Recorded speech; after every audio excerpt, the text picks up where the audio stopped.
हम यहाँ पर परमेश्वर के पवित्र आत्मा के बारे में पढ़ रहे हैं। हम पहले कक्षा में बैठे हुए हैं और पाठ 6 में हैं। यहाँ पर कुछ वचनों को हम पढ़ेंगे जो यूहन्ना की सुसमाचार 16 से है। याद रखें कि जो 14 से 17 तक के अध्याय है उसमें महत्वपूर्ण बातें हैं जो यीशु ने बताया है, और उसमें से बहुत कुछ परमेश्वर की पवित्र आत्मा की सेवकाई के बारे में बोलती है, इसलिए हम इसमें से बहुत कुछ पढ़ेंगे। यूहन्ना रचित सुसमाचार 16 अध्याय की 7वीं वचन से हम पढ़ेंगे। तो भी मैं तुमसे सच कहता हूं कि मेरा जाना तुम्हारे लिए अच्छा है। ये उनकी बताना है कि उनका जाना बहुत महत्वपूर्ण है, या फिर उनको वहां से जाना ही है, क्योंकि यदि मैं ना जाऊं तो वो सहायक तुम्हारे पास नहीं आएगा, परंतु मैं जाऊं तो उसे तुम्हारे पास भेज दूंगा। ये बहुत ही सामर्थ्य बात है जिस पे हम ध्यान नहीं देते हैं। यीशु मसीह का यहां पर कहना है कि उनका जाना बहुत ही आवश्यक बात है। उस समय उनका इस धरती में रहने से अच्छा स्वर्ग में रहना है। मसीह के शरीर के बारे में जिस सोच विचार में आज हम कलीसिया में जी रहे हैं, उन सोच विचारों को बदलने ये बहुत महत्वपूर्ण है। हम बहुत बार इस अनुभव में होते हैं जहां पर मसीह लोग इस बात पर ज्यादा विचार करते हैं। हम कहते हैं कि कितना अच्छा होता अगर हम यीशु मसीह के साथ रहते जब वो यहां थे। ये बात सुनने के लिए बहुत अच्छा है, लेकिन जो यीशु मसीह कहते हैं उस बात पर अगर हम विश्वास करें तो वो वहां पर रहने से अच्छा अभी यहां रहना है। और इस बात के पीछे के बड़ा कारण यह है कि आज पवित्र आत्मा के द्वारा प्रभु हमारे बीच हैं। दिन के 24 घंटे, हफ्ते के 7 दिन और साल के 365 दिन।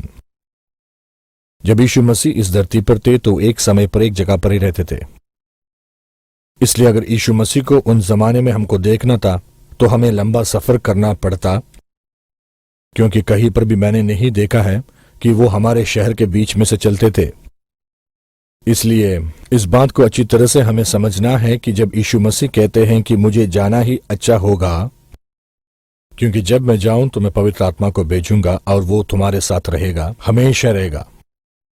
वो हमेशा के लिए तुम में वास करेगा। इसलिए ये बहुत ही महत्वपूर्ण बात है जिस पर आज कलीसिया महत्वपूर्णता नहीं देती।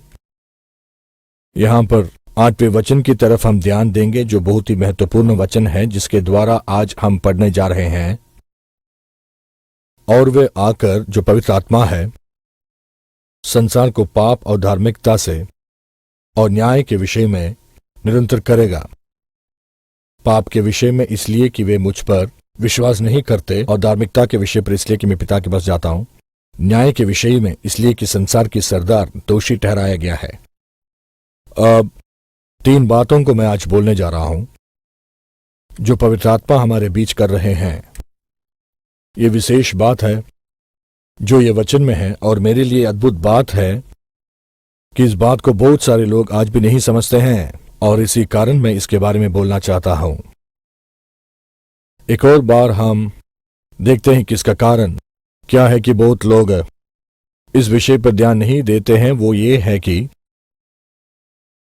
वो इसको बहुत ही साधारण तौर से देखते हैं, और जब ऐसे देखते हैं तो और कुछ और है।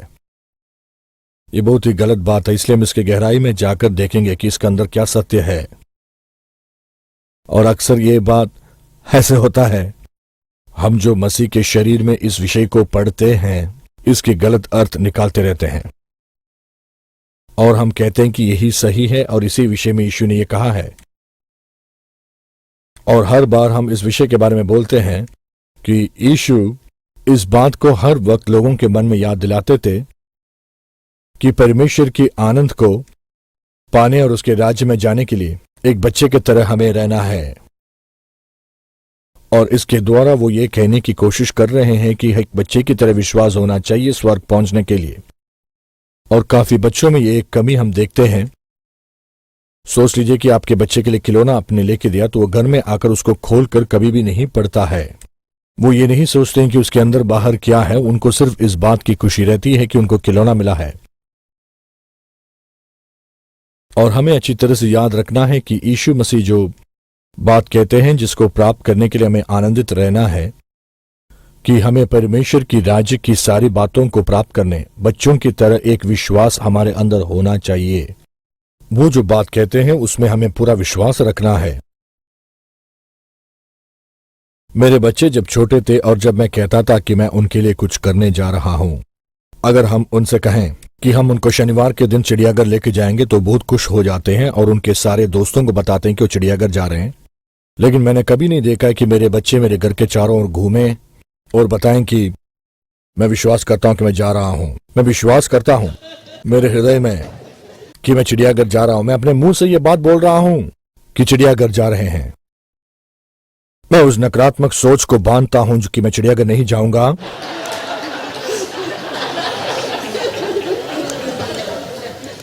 और देखिए कि यीशु मसीह यहां पर इतनी साधारण सी जो विषय बता रहे हैं उसको हम सोच नहीं पाते हैं, पढ़ नहीं पाते हैं, जैसे कि आत्मिक जिम्नास्टिक्स। और इसके अलावा जैसे मैंने कहा कि बहुत सारे शास्त्रजन लोग भी इस विषय में गलत राय दिए हैं और इस विषय को बहुत ही कठिन बना देते हैं कि हम इसको समझ नहीं पाए, उसको इतना कठिन कर देते हैं और कहते हैं कि इस विषय को हम अच्छी तरह से खोद कर इसके बारे में पढ़ना शुरू करें, अलग अलग शब्द को निकाल कर पढ़ेंगे, इसके अर्थ को हम देखेंगे, यूनानी अर्थ देखेंगे, फिर बताएंगे ये सब कुछ गलत है। और निश्चित तौर से वो यही करते आए हैं। लेकिन आज हम इस वचन के गहराई के अंदर जाएंगे और इतना विश्वास करेंगे कि यीशु जानते थे कि वो क्या बोल रहे हैं। और यहां पर ध्यान दें कि वो पहली बात यहां पर जो कह रहे हैं, जो पवित्र आत्मा करने जा रहे हैं, इस संसार के पाप से उनको निरंतर करेगा। हम यहां पर कुछ समय लेंगे और निरंतर शब्द के विषय में पढ़ेंगे, क्योंकि इतनी आसान बात नहीं है। इस शब्द का उपयोग हर दिन हम करते भी नहीं हैं। और इस वचन में जो बताया गया है, मैं ऐसे विश्वास करता हूं सही तौर से इसको समझने की कोशिश करें। हम अक्सर ऐसे ही करते हैं कि कुछ शब्दों को हर दिन हम उपयोग करते हैं और हमें याद भी नहीं रहता है कि शब्द का अर्थ क्या है। निरंतर शब्द ऐसा नहीं है, ये ऐसा शब्द नहीं है जो हर दिन हम उपयोग करते हैं, इसलिए इसको समझना महत्वपूर्ण है। और हम जो शब्द का उपयोग यहां पर करेंगे वो शायद दोषी शब्द रहेगा, या फिर हम चाहे तो कुछ और शब्द का उपयोग कर सकते हैं। लेकिन मैं सोचता हूं कि यहां पर जो शब्द सही रहेगा वो शब्द है दोषी ठहराना। निरंतर शब्द का मतलब है दोषी ठहराना, ये दोष का एहसास दिलाना है। ये हमको ये कहती है, ये डांटने की बात है और निर्देश देना है। और बहुत ही विशेष बात इस शब्द के अंदर है, जिसके द्वारा ये शब्द बहुत महत्वपूर्ण है, क्योंकि ये शब्द जो है वो साधारण तौर से दोष के बारे में नहीं, लेकिन उस दोषी के विषय में है। दूसरे शब्दों में हम जानते हैं कि हम जाकर किसी को कुछ कह सकते हैं, लेकिन वो शायद सही ना रहे।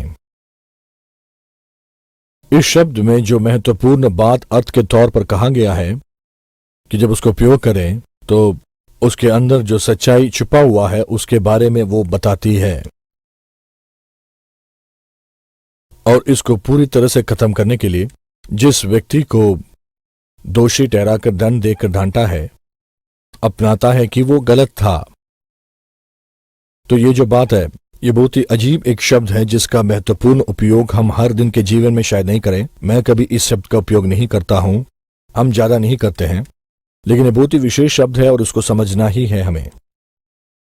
कि यीशु कह रहे हैं कि जब पवित्र आत्मा इस दुनिया में आएगा तो इस दुनिया में जो कुछ भी है उसको दोषी ठहराएगा, और जो दोष कहेगा वो सच रहेगा, और जो दोषी ठहराया जाएगा मानेगा कि ये सच है। दूसरे शब्दों में इसमें ऐसा कुछ नहीं है कि किसी को दोषी ठहराया जाए वो अपने आप को सही साबित कर लें, ये नहीं होता है। इसलिए यहां जब मैं कहता हूं ये सरल है, लेकिन दो महत्वपूर्ण बातें जिसकी हमें यहां पर जांच करनी है और जिसे हमें समझना है, वो यीशु मसीह का कहना है कि पवित्र आत्मा क्या करने जा रहे हैं। और वो कहते हैं कि दोषी ठहराएगा, निरंतरण करेगा इस दुनिया की, लेकिन वो किसको दोषी ठहराएगा, दोष देगा और डांटेगा। और उसका जवाब यहां बोला गया है कि जब वो इस संसार में आएगा तो इस दुनिया को दोषी ठहराएगा, डांटेगा। आप भी कहेंगे कि शायद यही कहा गया है, लेकिन आप में से कितने लोग जानते हैं कि ऐसे बहुत सारे सेवक हैं जो इस दुनिया में थे और कुछ लोग आज भी जीवित हैं, जो इस वचन को लेते हैं और कलीसिया में विश्वासियों को संबोधित करते हैं। वचन की एक विशेष बात यह है कि वो शब्दों को लेके अर्थ बताता है, और जब कुछ बात इस दुनिया को बताई जाती है तो क्या आप कह सकते हैं कि ये बात आपके लिए भी नहीं है? हम इस दुनिया में ही हैं, लेकिन हमने पुनर्जीवन प्राप्त किया और हम इस दुनिया के नहीं हैं, लेकिन हम परमेश्वर के राज्य के हो गए हैं। हमारा घर स्वर्ग है।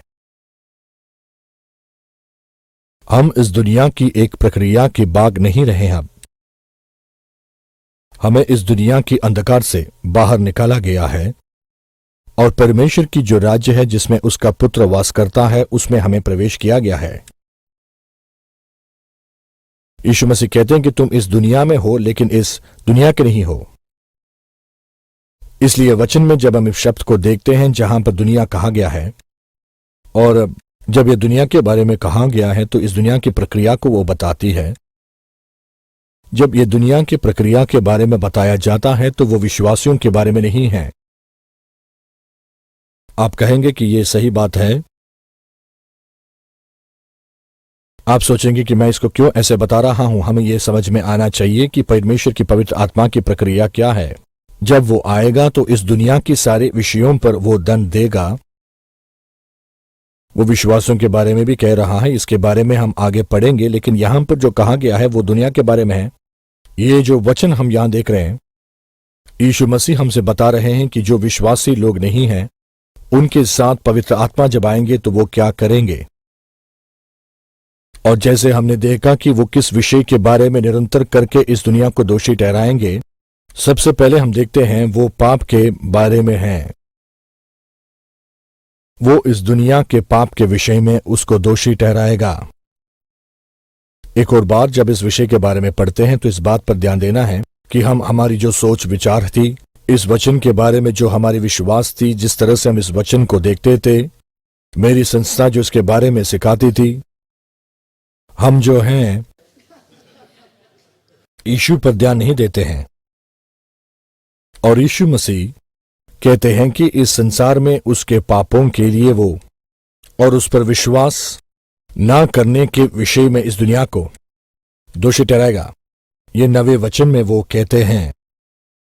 8वें वचन में वो कहते हैं कि इस दुनिया के पाप के लिए वो उसका निरंतरण करेंगे, और वो इस पाप के लिए होगा कि इस दुनिया ने यीशु मसीह पर विश्वास नहीं किया।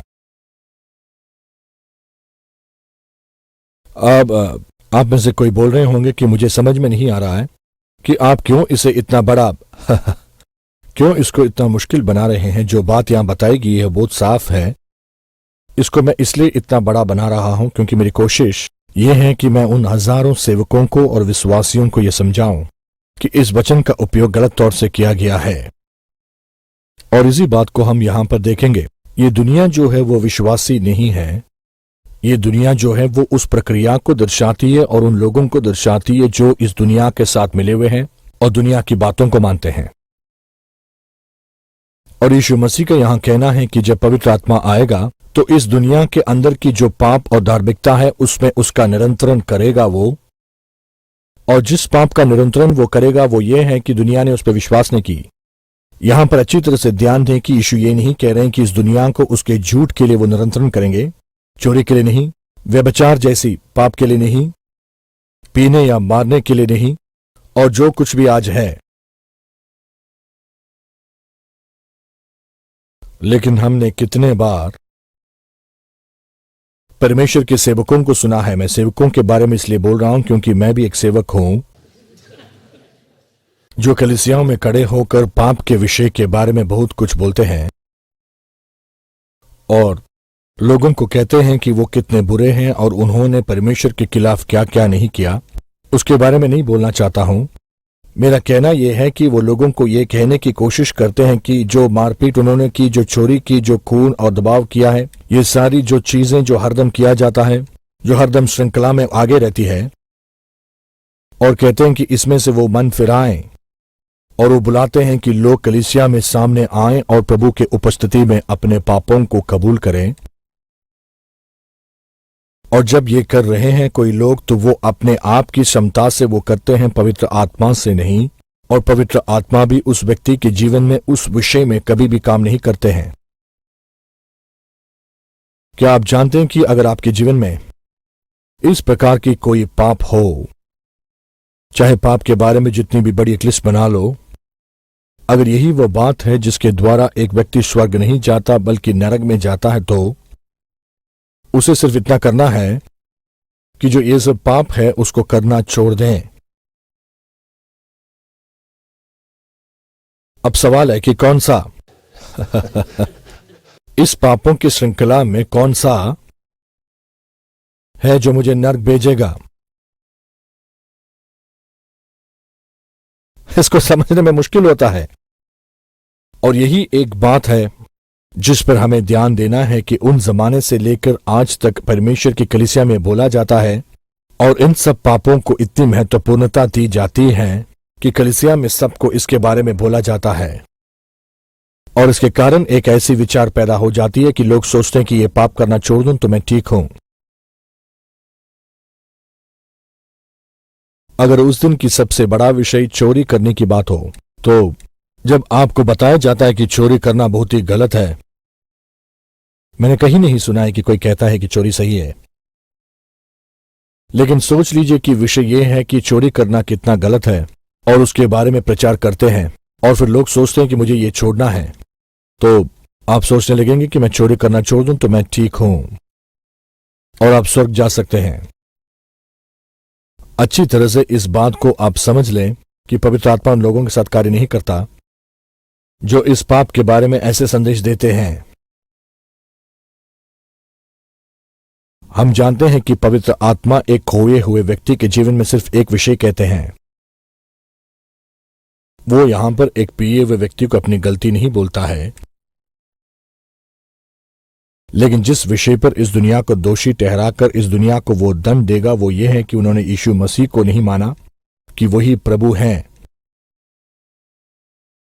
जो पाप लोगों को नरक में भेजती है वो पाप यह है कि उन्होंने यीशु मसीह को इनकार किया। और इस विषय को सही तौर से हम समझ इसलिए नहीं पाते हैं कि बहुत सारे लोग इसके सच्चाई को नहीं समझते हैं कि जब यीशु मसीह सूली पर चढ़ाए गए और जब उनका खून बहाया गया तो परमेश्वर पिता कहते हैं कि सारे पापों की कीमत चुकाया गया है, भूतकाल, भविष्यकाल और वर्तमान काल के विश्वासियों के लिए नहीं बल्कि इस सारे दुनिया के लिए। कोई भी व्यक्ति अपने जीवन में पाप करने के कारण कभी भी नरक नहीं जाएंगे, चाहे वो व्यक्ति कितना भी बड़ा हो।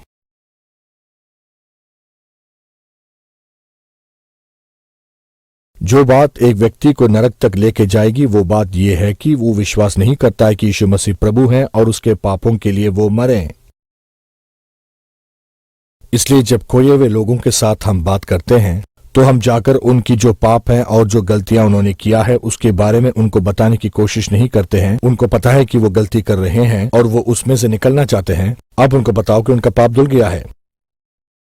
उनको सिर्फ इतना करना है कि यीशु को वो अपना लें, वो यीशु मसीह की बलिदान को अपनाए, यीशु मसीह को प्रभु के नाम से अपनाए और उनकी जीवन की सारी पापों को वो धो देता है।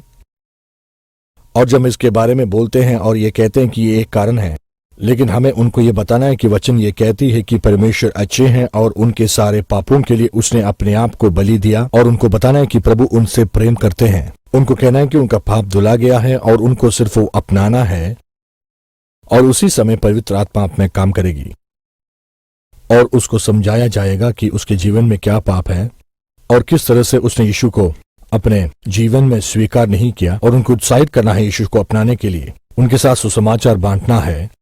परमेश्वर की पवित्र आत्मा हम में काम कर रहा है और हमें उस व्यक्ति को उस निर्णय के स्तर तक पहुंचाना है।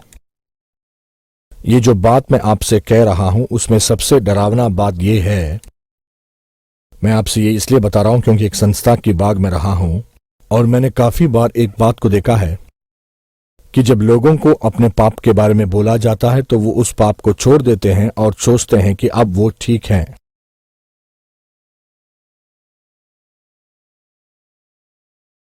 मैंने पहली बार एंड्रू को ये बोलते सुना है और मैं सोचता हूं ये सही बात है, क्योंकि कौन सबसे अच्छा पापी है जो नरक नहीं गया। दूसरे शब्दों में कहूं तो आज समाज में आप देखो तो बहुत ही अच्छे और सीधे साधे लोग हैं।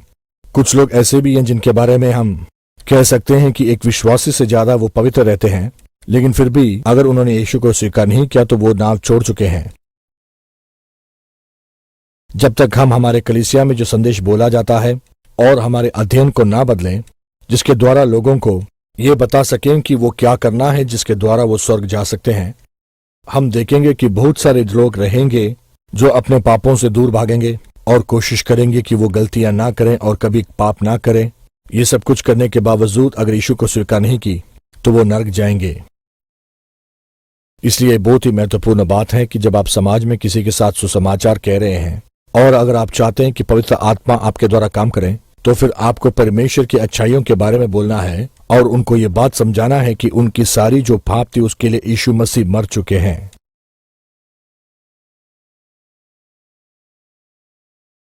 अब जानते हैं इंसानों को पकड़ने के लिए यीशु ने हमें बुलाया है। अगर हम उनको पकड़ें तो वो उनको साफ करेगा। साफ करने का जो भाग है वो हमारा कर्तव्य नहीं है। इसके बावजूद भी बहुत सारे सेवक लोग आज भी ये करते हैं कि लोगों को पाप के बारे में बताएं, लेकिन मैं आपको समझा दूं आज हम उसके बारे में नहीं बोल रहे हैं।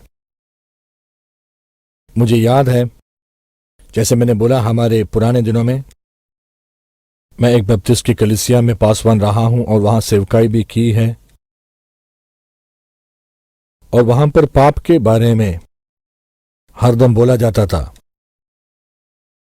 और लोगों को कहा जाता था कि पाप से वो बाहर निकलें और वगैरह वगैरह और वगैरह वगैरह। और मैंने ज्यादा फर्क नहीं देखा जो लोग इसके बारे में सुनते हैं और आप जब उनको आगे बुलाते हैं तो वो जब आगे आते हैं वो सोचते हैं कि वही सब सही है। मुझे पूरा विश्वास है कि वो सारे लोग अपने पापों को छोड़कर यीशु मसीह को पूरे दिल से अपनाए हैं। लेकिन मैंने देखा कि जैसे जैसे मैं प्रभु में बढ़ता गया और बातों को सीखते गया, जैसे वचन को मैं समझता गया, मैंने देखा कि बहुत सारे लोग उद्धार प्राप्त किए और परमेश्वर की वचन से मैं कुछ भी बोल सकता था और मुझे कभी उद्धार के बारे में बोलना नहीं पड़ता और फिर भी लोग उद्धार पाते। लेकिन इससे पहले मैं इसके बारे में बार बार बोलते रहता था, क्योंकि जो मेरी संदेश थी उसमें प्रभु की प्रेम पूरी तरह भरा था, परमेश्वर की दया थी, परमेश्वर की भलाइयां उसमें थी। और ये आश्चर्य का बात था कि बहुत सारे लोग उसको सुनते थे और उसके जवाब देते थे। और मैंने कभी भी लोगों को पाप के बारे में या नरक के बारे में बोला नहीं, कुछ भी नहीं बोला। मैंने सिर्फ प्रभु के बारे में उनको बताया और उस समय परमेश्वर के वचन और परमेश्वर की भलाइयों ने लोगों को बदल डाला। और ये बात जो है मेरे जीवन में एक सच्चाई बन गई। मेरे सेवकाई में मैं देख रहा था हमारे जीवन में धार्मिक बनने की एक कोशिश है और लोगों को हम कहते हैं कि एक पापी का प्रार्थना करो। कितने लोगों ने इस बात को सुना है? फिर भी हम देखते हैं कि वचन में कहा गया है कि पेंटकोस्त के दिन 3000 से ज्यादा लोग उद्धार प्राप्त किए। मुझे विश्वास है कि पतरस ने उनसे पाप की प्रार्थना नहीं करवाई।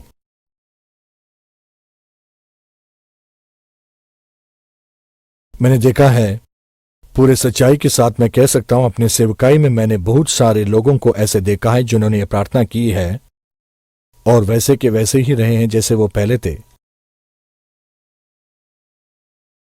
क्योंकि जब हम इस बात पर बहुत ज्यादा दबाव डालने की कोशिश करते हैं और ज्यादा दबाव डालते हैं, जब हम कहते हैं कि आपको ये करना है और वो करना है, तो फिर आप समस्या में पड़ेंगे।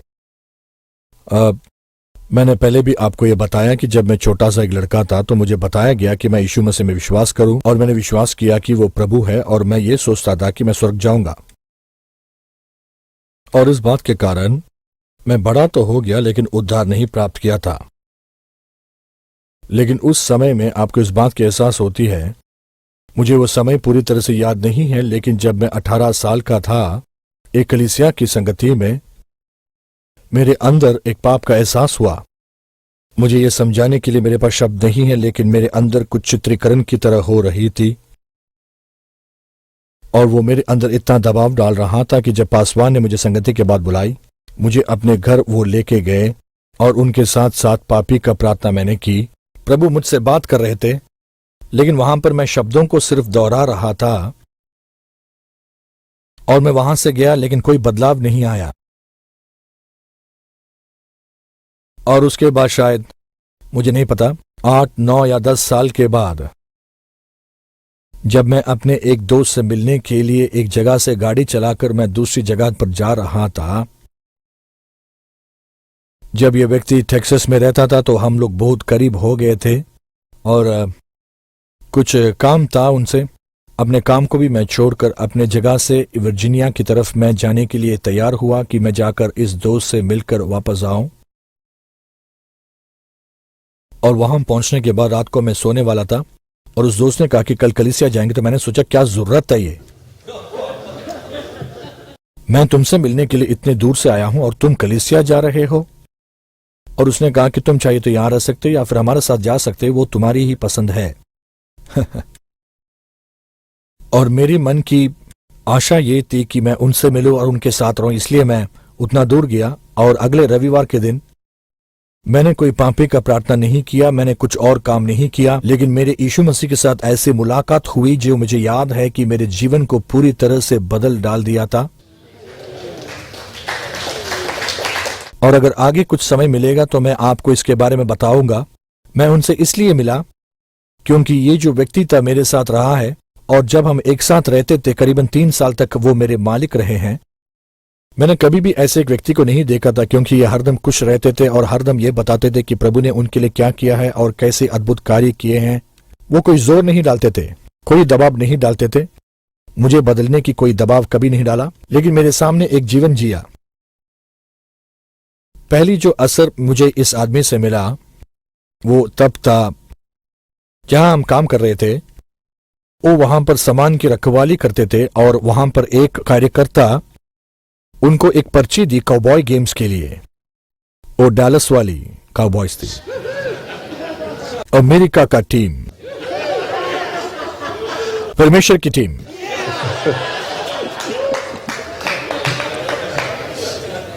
मुझ में इतनी खुशी थी क्योंकि मैं पहली बार इस खेल को देखने जा रहा था और बहुत ही अच्छी कुर्सी मिली थी। उन्होंने पूछा क्या तुम मेरे साथ चलोगे, तो मैंने बोला मैं बिल्कुल तैयार हूं। तो उन्होंने मुझसे कहा कि शायद हम पहले नहीं जा सकते हैं क्योंकि मुझे सबसे पहले कलीसिया को जाना है। मैंने सोचा इस आदमी को क्या हो गया, कुछ तो खराबी है। और हम उस खेल के आधे में वहां पर पहुंचते थे क्योंकि कलीसिया जाने से पहले खेल को जाने के लिए वो इनकार करते थे। मैं सोचता था कि ये आदमी पागल है और वो हरदम बताते रहते हैं कि प्रभु ये करते हैं, प्रभु वो करते हैं, और हरदम खुश रहते थे। इसलिए हम दोनों मिलकर ऐसे काम करते थे। जब वो काम छोड़े वो वर्जीनिया वापस गए जो उनके असली गांव थी। और मैं कहता हूं कि वो पहला हफ्ता मुझे इतना बुरा लगता था कि वो आदमी मेरे साथ नहीं है। पहले जब मैं इसको बोलता था तो सही रहता था, लेकिन आज के लोग इसको उल्टा ही सोचते हैं। हमारे बीच में सिर्फ दोस्ती थी, ठीक है, मैं शादीशुदा था, बहुत ही खुश था, लेकिन विश्वास कीजिए इस आदमी को मैं इतना को रहा था। मैं उस स्तर तक पहुंचा कि मैं अपने काम को भी छोड़कर उस आदमी से मिलने के लिए गया। उस रविवार के सुबह जब यीशु मसीह से मिला और मेरे जीवन को पूरी तरह से प्रभु ने बदला, उसके बाद वो व्यक्ति महत्वपूर्ण नहीं रहा, लेकिन मैं एक बात को बाद में समझ लिया कि वो आदमी नहीं लेकिन यीशु मसीह मेरे जीवन में ये कर रहे थे। और इसीलिए यीशु मसीह मुझे उस आदमी से मिला रहे थे। जब मैं यीशु मसीह से मिला तो मैं इस आदमी को छोड़ दिया। इन बीते सालों में हम दोनों के बीच में अच्छी दोस्ती रही है, हम अच्छे दोस्त रहे हैं, लेकिन करीबन 20 साल के लिए मैं सोचता हूं हम नहीं मिले हैं। एक बहुत ही महत्वपूर्ण जो बात थी वो ये था कि उन्होंने कभी भी मुझसे प्रचार नहीं किया। वो कोई भी दबाव मेरे जीवन में नहीं डाल रहे थे, लेकिन उनका जीवन मेरे सामने जी कर दिखाया। प्रभु की सेवा की, उसमें वो आनंदित थे और खुश रहते थे। और मैं सोचता था ये कितने अद्भुत आदमी हैं, और मेरे ऊपर असर हुआ। मेरा कहने का मतलब यह है कि काफी साल पहले एक प्रचारक के साथ मैं बैठा और उनके शब्द को मैं दोहराया, लेकिन वहां से जब मैं निकला तो मेरे जीवन में कोई फर्क नहीं थी। लेकिन यहां पर मैं यीशु मसीह से एकदम सीधा मिला। मुझे याद नहीं है, शायद मैंने प्रार्थना किया होगा, शायद उसके बाद मेरे पापों को कबूल करते हुए मैंने ज्यादा समय नहीं बिताया। अगर ऐसा होता तो मैं अभी भी वर्जीनिया में ही रहता, पापों को शायद याद करता, सब कुछ। यहां पर हमें एक बात समझना है कि अगर हम पवित्र आत्मा के साथ हैं, अगर हम सेवकाई करें, अगर हम परमेश्वर की भलाइयों के बारे में बताएं और बताएं कि प्रभु ने हमारे पाप के लिए सारी कीमत को चुकाया है, परमेश्वर की पवित्र आत्मा आपके साथ मिलकर उस व्यक्ति को पूरी तरह से बदल डालेगा और वो उद्धार प्राप्त करेंगे। ओके? दूसरी बात यहां बताती है, इस दुनिया में जो धार्मिकता है उसमें उसका निरंतरण वो करेगा। 10वें वचन में इसका विवरण वो देता है, इस दुनिया को अपने धार्मिकता से वो निरंतरण करेगा।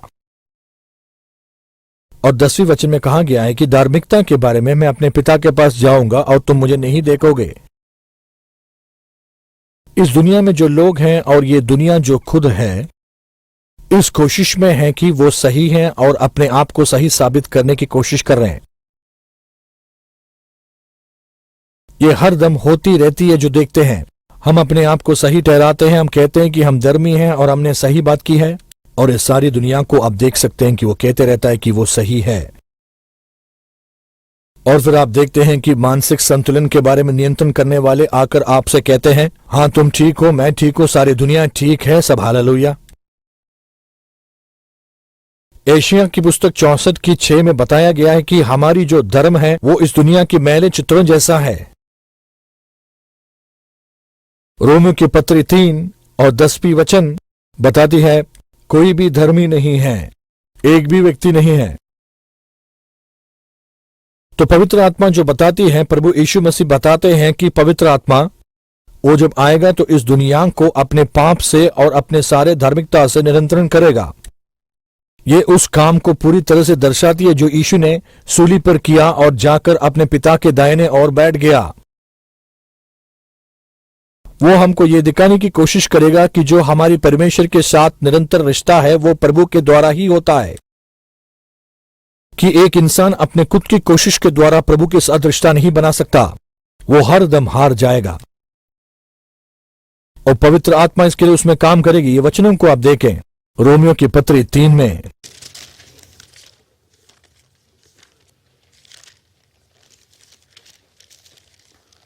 रोमियो की पत्री 3 अध्याय उसके 19 और 20वीं वचन पढ़ेंगे। हम जानते हैं कि व्यवस्था जो कुछ कहती है उन्हीं से कहती है जो व्यवस्था के अधीन है, इसलिए कि हर एक मुंह बंद किया जाए और सारा संसार परमेश्वर के दंड के योग्य रहे, क्योंकि व्यवस्था के कामों से कोई प्राणी उसके सामने धर्मी नहीं ठहरेगा, इसलिए कि व्यवस्था के द्वारा पाप की पहचान होती है। दोहराता हूं, व्यवस्था के द्वारा पाप की पहचान होती है। पर अब बिना व्यवस्था परमेश्वर की धार्मिकता प्रकट हुई है, जिसकी गवाही व्यवस्था और भविष्यवक्ता मिलकर देते हैं, अर्थात परमेश्वर की वह धार्मिकता जो यीशु मसीह पर विश्वास करने से सब विश्वास करने वालों के लिए है, क्योंकि इस विषय में कोई भेद नहीं है किसी भी तरह की, इसलिए कि सबने पाप किया है और परमेश्वर की महिमा से रहित हैं। परंतु उसके अनुग्रह से उस छुटकारे के द्वारा जो मसीह यीशु में है सेंत मेत धर्मी ठहराए जाते हैं। उसने परमेश्वर ने अपने लहू से ऐसा प्रायश्चित ठहराया जो विश्वास करने से कार्यकरी होता है, कि जो पाप पहले किए गए और जिनकी परमेश्वर ने अपने सहनशीलता से अनाकनी की, उनके विषय में वह धार्मिकता प्रकट करें, वरन इसी समय वो प्रकट हो कि जिससे वे आप ही धर्मी ठहरे और जो यीशु पर विश्वास करे उसका भी धर्मी हो। यहां पर वो जो बोल रहे हैं वो सिर्फ ये बात है कि जब पवित्र आत्मा आएगी तो इस दुनिया को अपने पाप से नियंत्रण करेगी और इस बात को समझा देगी कि खुद की कोशिश के द्वारा कोई भी परमेश्वर के राज्य में प्रवेश कभी नहीं कर सकते हैं। और उनका बताना यह है कि परमेश्वर की वचन इस बात को सबके सामने साबित करने जा रही है कि यीशु मसीह के बिना कोई भी धर्मी नहीं बन सकता। और वो तुम्हें यह बात समझा देगा कि तुम अपने कोशिश के द्वारा अगर ये करने की कोशिश कर रहे हो तो तुम इसमें हार जाओगे। शायद आप उस रास्ते में गए होंगे कि आप बहुत कुछ अच्छे करने की कोशिश करते रहे, लेकिन अंत में आपके जीवन के अंदर कोई भी शांति नहीं है। कि हरदम जब आपने सोचा कि कुछ किया है तो आप देखते हैं कि आपको आगे और करना है, क्योंकि आप कभी भी नहीं नाप सकते हैं कि परमेश्वर की क्या स्तर है हमारे जीवन में।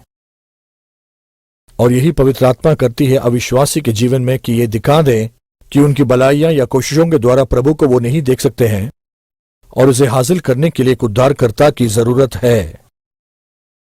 और यही नियम करता आया है और यही आज प्रभु की दया कर रही है। और यहां पर इस वचन में हम देखते हैं जब पौलुस ये कहते हैं कि कोई भी व्यक्ति अपने जीवन में धार्मिक रहने की कोशिश करके ये हासिल नहीं कर सकता। मेरा मतलब आपको कैसे पता है कि नियम आपको धर्मी ठहराने नहीं दिया गया। नियम उनको दिया गया जो पहले से उद्धार प्राप्त किए थे प्रभु के लहू के द्वारा। वो पुराने नियम के अध्ययन में हम देखेंगे। उनका कहने का मतलब यह है कि आप आपके जीवन में कुछ भी नहीं कर सकते जिसके द्वारा आप परमेश्वर की उपस्थिति में एक रिश्ता हासिल कर सकते हैं। पवित्र आत्मा इसकी सहायता करनी है। आप सिर्फ एक उद्धार के लिए एक रास्ता बन रहे हैं। वचन साफ बताती है कि कोई भी ऐसा नाम नहीं है जो धरती के ऊपर या स्वर्ग के नीचे हो जिसके द्वारा उद्धार प्राप्त कर सकते हैं। और जो अंतिम बात वो यहां बताते हैं,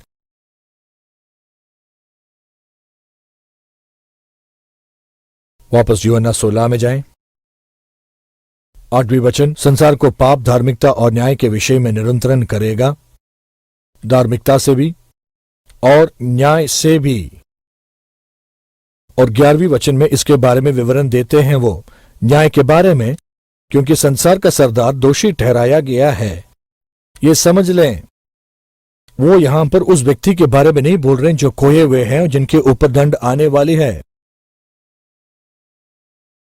एक और बार हमने सेवकों को देखा है जो खड़े होकर और ये कहते हैं कि नरक कितना बुरा होगा और किस तरह से परमेश्वर की न्याय की सफेद सिंहासन के सामने खड़ा होना है। ये सब कुछ बोलते हैं और वो इनकी बोलने की तरीका है और उसके द्वारा लोगों को परेशान करते हैं और उनकी शांति खो जाती है। इस बात के बारे में नहीं वो बोल रहे हैं कि पवित्र आत्मा इस दुनिया में आएगी और दुनिया को निरंतरण करेगी। जिस न्याय के बारे में वो बोल रहे हैं वो न्याय है जो इस दुनिया में पहले ही हो चुका है और इसके द्वारा दंड भी दिया गया है उस न्याय की, क्योंकि इस दुनिया की सरकार को न्याय दिया गया है। उसका न्याय किया गया और देखा कि वो दोषी ही है। वो पूरी तौर से भरपूर रीति से हराया गया है और प्रभु यीशु मसीह ने उस पर जीत हासिल की है। उसकी न्याय की गई और वो हार चुका है। वो हारा हुआ व्यक्ति है। और यही बात परमेश्वर की पवित्र आत्मा एक व्यक्ति के जीवन में करने जा रही है जो अविश्वासी व्यक्ति है। वो अविश्वासी को यह दिखाने जा रहा है कि तुम अगर इस रास्ते में जाओगे तो तुम हार जाओगे। आप इस बात को देखकर ये सोचेंगे कि क्या ये कभी भी सोच सकते हैं कि ये दुनिया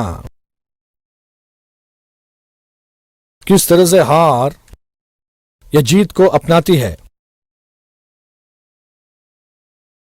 ये जो पिछला सप्ताह की अंतिम दिन थी, सोमवार की रात की फुटबॉल की जो खेल थी, यहां पर कॉफी की दुकान में, नाई की दुकान में या फिर कहीं पर भी जहां आप गए, जहां हम जो करने जा रहे हैं, जो सोमवार की रात हम करने जा रहे हैं, हम लोग एक टीम की तरह जाते हैं। हम सोचते हैं कि ये नया साल है, नए खेल खेलेंगे और हमारा अच्छा एक प्रशिक्षक है, अच्छे खिलाड़ी भी हैं। ये बहुत ही अलग एक साल है और हम लोग इस साल जीतने ही वाले हैं। हम लोग बहुत उम्दा खेलने वाले हैं। हम हैं मंगलवार सुबह तक। फिर हम बताएंगे कि वो लोग अच्छा खेल सकते थे, वो पिछले साल की तरह हार गए, उनको ये पता था, उनको वो पता था, लेकिन वो कर नहीं पाए। हर दम वो हारने के लिए खेलते हैं। ये दुनिया ही ऐसी है, जो जीतते हैं उनके साथ रहते हैं।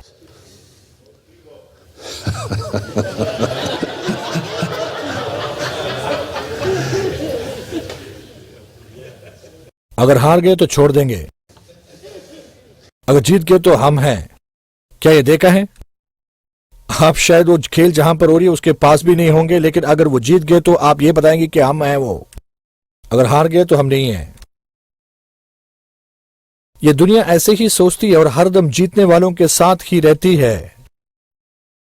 वो हरदम जीतने वालों के साथ रहते हैं और जीतने वालों के संगति में रहना पसंद करते हैं। कोई भी किसी हारे हुए के साथ नहीं रहना चाहते हैं। ये जो बात है सिर्फ हमारी बात नहीं है। कभी विल्सन बार्डी ने कहा था कुछ साल पहले, जब वो ग्रीन बे पैकर्स टीम की प्रशिक्षक रहे हैं, काउबॉयज उनको हराने से पहले, उन्होंने कहा, उन्होंने जो बताया उनके साथ मैं मिला हुआ हूं, उनकी इंटरव्यू लिया गया था और वो जीतने वाले और हारने वाले के बारे में पूछ रहे थे और उन्होंने ये कहा, एक अच्छे हारे हुए को दिखाओ, मैं हारे हुए को दिखाता हूं।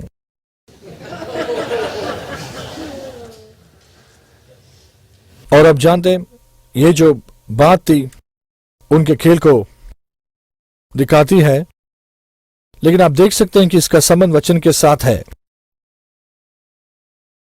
क्योंकि आप देखते हैं कि प्रभु का जो वचन है हर दम हमको जीते हुए सी बताती है। वो कभी भी हमें हारे हुए नहीं बताती है। उस प्रभु का मैं धन्यवाद करता हूं जो हर दम हमें प्रभु यीशु मसीह में एक जीते हुए के समान रखता है। उस प्रभु की धन्यवाद करता हूं जो हमें जय देता है हमारे प्रभु यीशु मसीह के द्वारा। हम जीतने वालों से भी बढ़कर हैं उसके द्वारा जिसने हमसे प्रेम रखा है। ऐसा कौन है जो इस दुनिया को जीत सकता है जब तक वो ये ना जान लें कि प्रभु यीशु मसीह परमेश्वर पिता के पुत्र हैं? कैसे दुनिया को वो जीतेंगे? प्रभु यीशु मसीह में श्रेष्ठ हैं और हमने इस दुनिया के सिद्धांत को अपना लिया है कि कभी कभी हारना भी ठीक रहता है और वचन कभी भी इसके बारे में नहीं बताती है। तो पवित्र आत्मा इस दुनिया में जो करने जा रही है वो ये है, हमें दिखाती है कि हर एक अविश्वासी को अगर जीतना है तो उसको सबसे पहले प्रभु को प्राप्त कर कलीसिया में आना है। और यह कलीसिया की जिम्मेवारी रहेगी कि वो इस दुनिया के सामने इस बात को दर्शा दें कि प्रभु यीशु मसीह में किस तरह से जय प्राप्त की है। जब यह दुनिया हमको बहुत ही कामयाब देखना शुरू करेगी कि हम जीत रहे हैं, कि हमारे सर उठाकर सीना तान के हम किस तरह से ऊंचे तौर से जी रहे हैं हमारे जिंदगी में, तो मैं बताता हूं वो हमको छोड़कर नहीं जाएंगे लेकिन हमारे साथ रहेंगे देखने के लिए कि क्या है ये दुनिया जो है जीतने वालों के साथ आकर्षित है। ठीक है? वो उन लोगों के साथ मिलना नहीं चाहते जो इस दुनिया में पूरी तरह से हारे हुए हैं। वो लोग जो हरदम रोते रहते हैं, बिलखते रहते हैं, हारते रहते हैं और दुनिया की तरफ शिकायत करते रहते हैं कि वो हारते ही जा रहे हैं।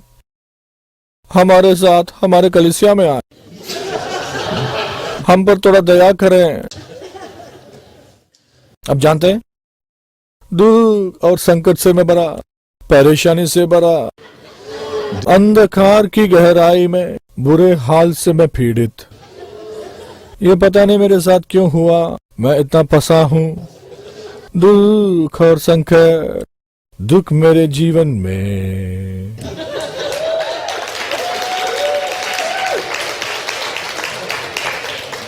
इस तरह की एक चीज को ही हम इस दुनिया के सामने दिखाते हैं। हैरानी की कोई बात नहीं कि वो हमारे साथ नहीं मिले हैं। जब मैं पासवान था तो लोग बहुत ज्यादा ये गाना गाने के लिए पसंद करते थे, मेरी आशीष सबसे बड़ा है और मेरी आशीष सबसे बड़ा है, मेरी आशीष सबसे बड़ा है, आप जान लो मेरी आशीष सबसे बड़ा है, जुम जुम जुम जुम। ये कभी नहीं सुना है आपने? तो फिर अभी सुना है। शायद ये ट्यून नहीं समझ में आया। आप किसी कलीसिया में जाते हैं और किसी को ये बताते हैं कि मैं चाहता हूं कि आप मेरे लिए प्रार्थना करें क्योंकि मेरे जीवन में ये है। क्या हो रहा है आपके जीवन में? आप कभी नहीं खेले वो खेल? हाँ मैं जानता हूं, झूठ मत बोलो। और जब ये सब है तो हम पवित्र आत्मा के साथ काम नहीं कर रहे हैं। जब वो हार की समझ हमारे अंदर है, जब हम सोचते हैं कि इस दुनिया में हम ठंडा भी नहीं है और गर्म भी नहीं है, ये हालत, ये एक अच्छी हालत नहीं है। जो गाना कलीसिया में गाई जाती है, बहुत सारे लोग उसके अर्थ को भी नहीं समझते हैं। कोई सोचते हैं यर्दन के किनारे में खड़ा हूं और देखता हूं कि कुछ अच्छे दिन अब आएंगे परमेश्वर की दिया हुआ कनान की देश जाने के लिए, जहां मेरी संपत्ति है। लेकिन मुझे नहीं लगता कि मैं वहां जा सकता हूं। मुझे यर्दन अकेला ही नहीं जाना पड़ेगा।